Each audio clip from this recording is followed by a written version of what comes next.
kasih Presiden Biden atas inisiatif penyelenggaraan side event Partnership for Global Infrastructure and Investment, PGII. Indonesia selalu mendukung penguatan pembangunan infrastruktur di negara-negara berkembang. Krisis multidimensional yang tengah dihadapi dunia membawa tantangan tersendiri bagi pembangunan infrastruktur di negara berkembang, termasuk melalui penyusutan ruang fiskal. Ada beberapa hal yang perlu diperhatikan PGII dalam mendukung pembangunan infrastruktur di negara berkembang. Pertama, dukungan harus country driven, berdasarkan kebutuhan real negara tujuan. Konsultasi dan dialog dengan negara penerima harus menjadi pedoman utama. Pembangunan infrastruktur perlu memberdayakan masyarakat dan ekonomi setempat agar memiliki rasa kepemilikan yang tinggi, disertai dukungan bagi negara berkembang untuk membangun kapasitas dan kemampuan mandiri. Dengan demikian, negara berkembang dapat lebih tangguh menghadapi tantangan global di masa mendatang.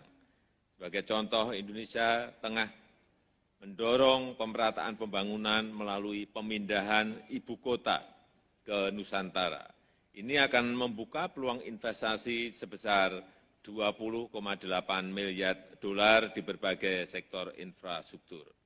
Kedua, upaya kita harus didasarkan paradigma kolaborasi. Pelibatan lebih banyak pemangku kepentingan, termasuk sektor swasta, akan membawa manfaat nyata.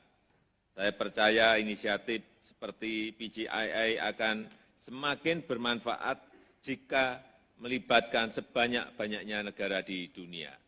Ketiga, PGII harus menghasilkan dukungan pembangunan berkelanjutan, termasuk lewat pembangunan hijau dan transisi energi. Negara berkembang paling rentan terhadap tantangan pembangunan berkelanjutan dan perubahan iklim. Presidensi G20 Indonesia telah mendorong kerjasama nyata di bidang sustainable infrastructure dan pendanaan pembangunan.